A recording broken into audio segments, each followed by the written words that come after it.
Hello, and welcome to Learning Out Loud, a space for honest conversation as life is happening. I'm Kate, and this podcast is about navigating the moments that shape us, the stress, the growth, and the uncertainty, and the lessons we only learn by living them. I'm not here as an expert with all the answers. I'm here learning in real time, sharing what I'm discovering, and holding space for anybody that's figuring it out too. So, wherever you're listening from, walking, driving, or just taking a moment for yourself, I'm really glad you're here. And let's learn out loud together. Last week, we spoke about awareness, that moment when things start to shift internally, even if externally nothing looks different just yet. And this week's conversation is a natural continuation of this. A lot for me has changed in a short period of time. I was actually baptized this morning, which feels like a really significant new beginning in my life. Change is certainly a process, although I know we wish it would happen overnight. And with this has come a lot of reflection, not necessarily just about my faith, but also who shows up and the people and influences I'm choosing to take into this new chapter with me. So today's episode isn't about perfection or having all the right answers. It's about learning who and what actually helps you grow when you decide to change. So today, yes, how symbolic of this whole new beginning. Now, as I've mentioned, and as the podcast is titled, I really am here learning out loud with you guys every step of the way, and I will continue to learn these lessons time and time again. As I've mentioned before, like, it's not a linear process, it's not a one-time process. Like, this is something you're going to experience time and time again throughout life. So it's about mastering the steps within it so that each time you're faced with it, you kind of take it on as a challenge rather than an obstruction and rather than something that knocks you down. Obviously, we've spoken about understanding it, becoming aware of it, taking the control away from it. But we kind of dipped slightly in the conversation last week about who you bring along with you and what you decide to take in and out of each day. So I wanted to delve into that a little bit more because today honestly made me realize exactly who I have around me.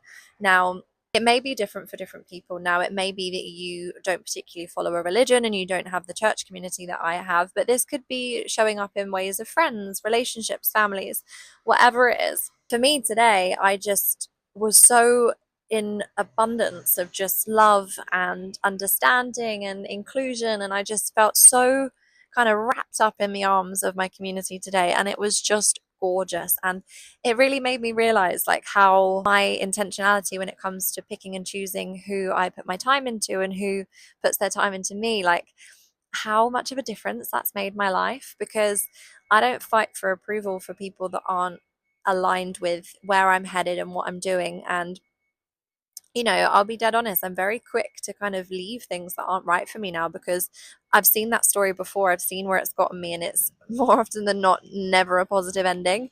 So I'm very, very quick to notice something and fix it straight away. Many times in my life, and I'm sure you can all agree, where we've stayed in the company of somebody through obligation rather than alignment. And I think it's really important to pay attention to that. We're all born in a certain postcode, sent to a certain school, and allocated a certain friendship group, right? And these friendships chop and change. And in your adult life, it may be that you're like myself, where I don't really talk to many people that I was friends with at school. I kind of found my friends on my own. And, even they still dipped in and out. Like there's still people that I've met now that I'd consider myself closer to than people that, have walked with me in my toughest years. And that's okay. Like sometimes friends are brought to us and we're meant to learn something from them at that given moment, and we're meant to be close with them for that period of time.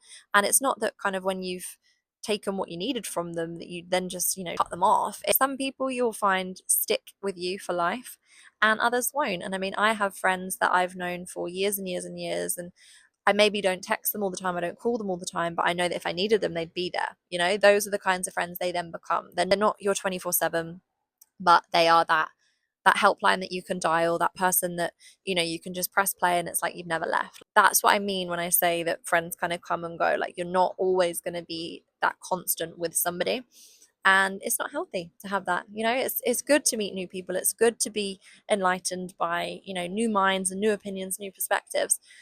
And yeah, I feel like a lot of times in life we really are obligated to stay with certain people. And, this can come in the form of relationships and family also, because, we're all born into a family and of course we're blood and we love them.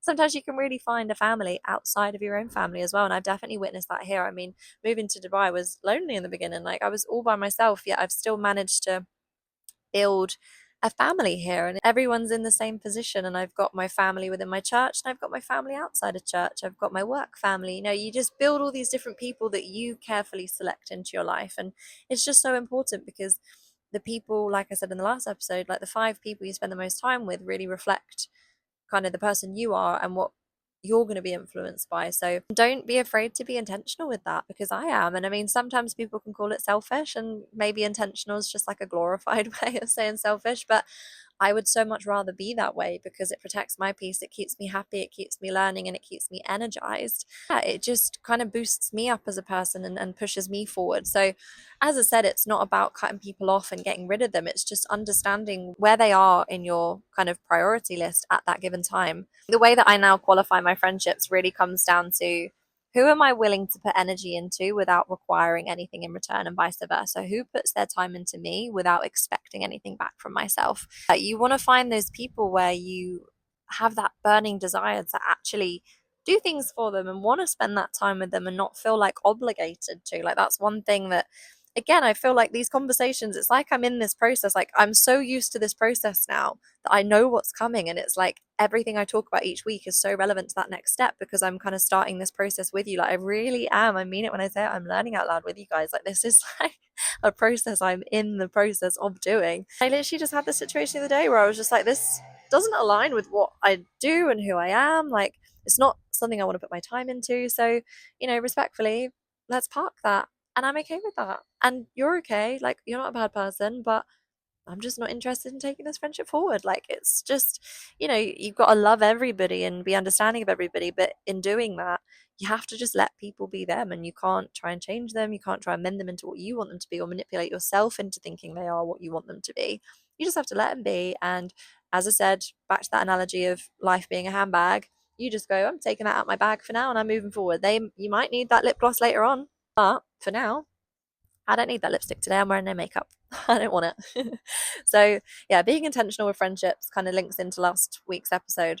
And yeah, it's a very, very important one, because your piece is so valuable. Your personality is so valuable. But on the flip side of all of that, obviously surrounding yourself with good people is important, but it's also good to spend time on your own, because you've got to make sure that you know who you are outside of those friendships as well. And I mean, I struggled for years. Like, I would just mask and be a version of whoever I was next to. And it was, because I struggled with my own identity and who I wanted to be and who I thought I was. And I just found comfort in just being whoever I'd see what was working for other people and go, okay, well, I'll have a bit of that. Like, that's okay. Like, that's me. Like, I'll just be you.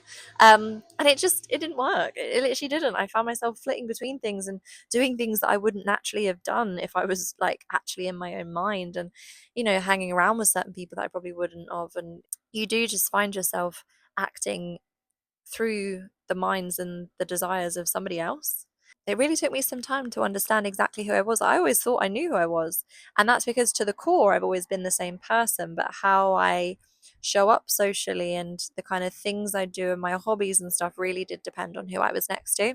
So I had a good few months, and it wasn't last year, it was the year prior, where I really started to ask myself, yeah, Katie, what is it that you are? And I really just looked in the mirror and I kind of gave myself a tap on the wrist and was like, I'm not happy with you. Like, this is not you. Like, wake up. Like, what are you doing? And yeah, I kind of went through that initial honesty stage of just understanding, right, this isn't okay. Like, this isn't who you want to be. Like, it's not the end of the world. Like, I wasn't a criminal or anything, but I just didn't feel myself. And I didn't feel like I was making decisions based off of my interests and my feelings. I really was just, as I said, being a carbon copy of the people I was next to. So I just delved in a little bit and really started to learn who Katie is and building that relationship with myself, because I've always been big on solo dating and spending time with myself, but it's actually spending time getting to know yourself, which it's so odd that we've been in our own bodies this whole time, no matter how old you are, but some people it takes them years to actually get to know yourself. And that's when it all started to really change for me. And then in 2025, when I had my real process of like becoming, and that all started because I'd taken the time to actually get to know who I was and what I wanted to do and what made me feel good, I then just made sure to prioritize those things throughout that process of becoming, which is then what elevated me to where I am now. And even since moving to Dubai, like coming to a new place, I was fearful that what if I don't fit in? Like, what if the people out there don't align to the new person I am and the new things I do? And, can I sustain a wholesome life out here? And let me tell you now, I absolutely can. You can literally, when you know yourself so well, you can create your version of perfection no matter where you are. And that's because you are so sure in yourself of who you are and what you attract that those things will find you no matter where you go in the world. And it's just beautiful. Like, even being here, like Dubai can be a very lonely place. There's a lot of people that have moved out here on their own, a lot of people doing careers like myself, where it's very daunting at times. It really is. And you very much are in your own lane, just doing you amongst a lot of other people doing the same thing. And it's like you can lean on people, but at the same time, they've got their own business to sort and they've got their own stuff to do.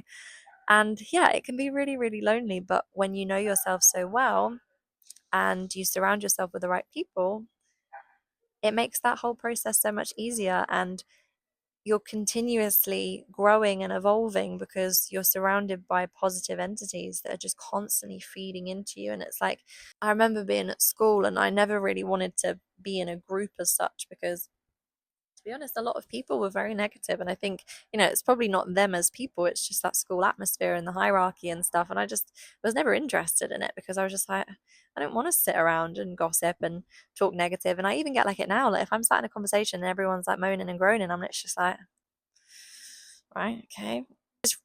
It really drains me and I don't want to be involved in it too much. And I feel then I have to like almost like repent my sin of like gossiping afterwards because it just doesn't make me feel good. Whereas now, since being here and knowing exactly what it is I want and the people I want to surround myself with, I walk away from conversations just feeling so enlightened. And it doesn't mean that I don't still have those draining conversations. Of course I do, but I just kind of know when to clock out because I know what it then costs me from doing so. So yeah, I think being intentional with friendships and just who you invite in, whether that be relationships, family, whatever, like you've got a choice in this world. You can choose who you wish to have in your life, how you wish to feel. Like everything is a choice. The moment you start stepping into that intentionality with everything, the more in control of your life you become. Going right back to the beginning on, that discussion about control, how we all need an element of control in our lives, but it's learning not to control life itself. You don't know what's coming or going, but you can kind of assess and pick what you wish to keep and what you wish to put your energy into. And it doesn't mean that you're always going to pick the right things. We all pick the wrong things sometimes. It could be a toxic relationship, it could be a bad friendship, it could be a bad habit. Like, we're still human at the end of the day. We're going to make these silly mistakes. But yeah, you can really just start to build exactly what you want it to be. And I think that's beautiful. I think another really important thing that I look out for within my friendships as well is who do I feel myself around? Because for a lot of years, I really struggled to be myself. And in fact, I was having this conversation this morning with my friend on the sofa. And I was saying how I put up this front to the core. I was myself, and you could have met me 5 years ago when I was 5 years old, or 5 minutes ago, and you'd have the same opinion about me. However, how I showed up socially was very much an act because I didn't know who I was. I didn't know how to be myself. I didn't feel accepted as myself. And I mean, that does come from a few childhood things and, things that I've dealt with since, but I just wasn't comfortable being totally me. And now my friends, they just get it. Like I don't have to explain myself. I don't have to pretend. I just exist and they get it. And they're just very peaceful, low maintenance friendships. When I'm with them, it enlightens me. But when I'm away from them, I don't feel bad. And I think those people that just allow you to be you. And again, like this goes for friendships, family, and relationships. In fact, relationships are probably the most important thing. Like you need to just be able to be yourself. And I'm guilty of it too. Like there were times where I wanted somebody to be a certain version of themselves that they just weren't at the time. And it's like, no, Kate, like you have to just let people show up as them, like because that might just be who they are. Like if they may be capable of doing it, but maybe you're just not the right person to bring that out of them. And you need to be yourself. And if people don't accept that, then they aren't your people. Simple as. Vice versa.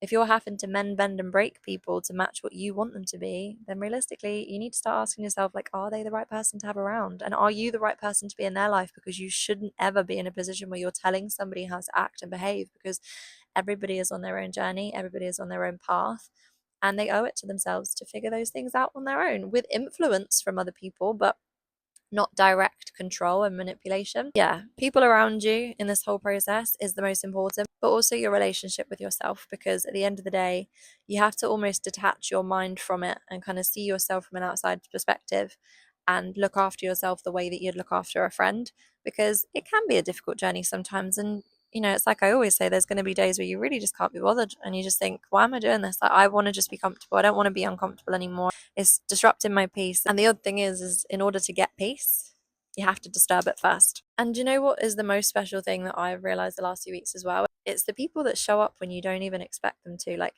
even today, like the people that showed up, I was like, wait, like, you barely know me. Like, what? And it's like, to think that those people have spent time in their day to like come and see me in this new chapter of my life when they barely even know like 2 pages of the previous one. Like, it's just so special. And like, one friend in particular just absolutely made today like the most gorgeous, most emotional, special moment. And my whole heart is so full when I'm around her. Like, she is just genuinely like my platonic soulmate. I love her. And it's moments like that when I just realize, like, you get me. And I've never had to sit there and explain myself, but you get me and you're there and you're aware of everything and you're with me in this journey whilst also being on your own. And it's like walking along life with people rather than kind of walking on top of them or below them. Like, you want to walk side by side. So finding people like that, honestly, in times like this, just it makes the decisions you make feel even more perfect than when you just decide to do it on your own. Like, and seeing them grow with you, it holds you accountable. And if you're meeting friends in rooms that you want to be in, more often than not, they've got the same habits as you, the same interests as you, so it kind of keeps you in those fields as well. So it is so important to really reflect on who is around you and who you're allowing in, because that will really define kind of which route you take. And everybody's got a path mapped out for them. Everybody does. And by allowing other influences to come in and negative people that might derail you from that, without realizing it, that can take you off track and you'll be sent on a different path. And it's like you could be missing out on everything that was meant for you had you have just stayed true to yourself and surrounded yourself with the people that ignite you and kind of keep you on that path as well. If you find yourself feeling like certain people don't fit into the version of yourself that you're becoming, but you don't quite know what to do with that yet, let me be the first to tell you that you're not wrong for noticing it. I don't have it figured all out yet, and that's the point. This season isn't about rushing, fixing, or proving anything. It's about choosing what feels aligned, protecting what is sacred, without fully understanding the path that's ahead of you. Listen to yourself, notice what brings you peace and what aligns with you. Don't be shy to lessen the amount of energy you put into things that aren't fueling you or aren't pushing you to be the person you want to be. Be intentional, be patient, most importantly, and trust that whatever you lose in the process of becoming will come back to you in abundance in more ways than you can even imagine. So, I'm proud of you for joining me today. As per, take what resonates and leave what doesn't. I am so proud of you for sticking around with me on this journey as we learn out loud together.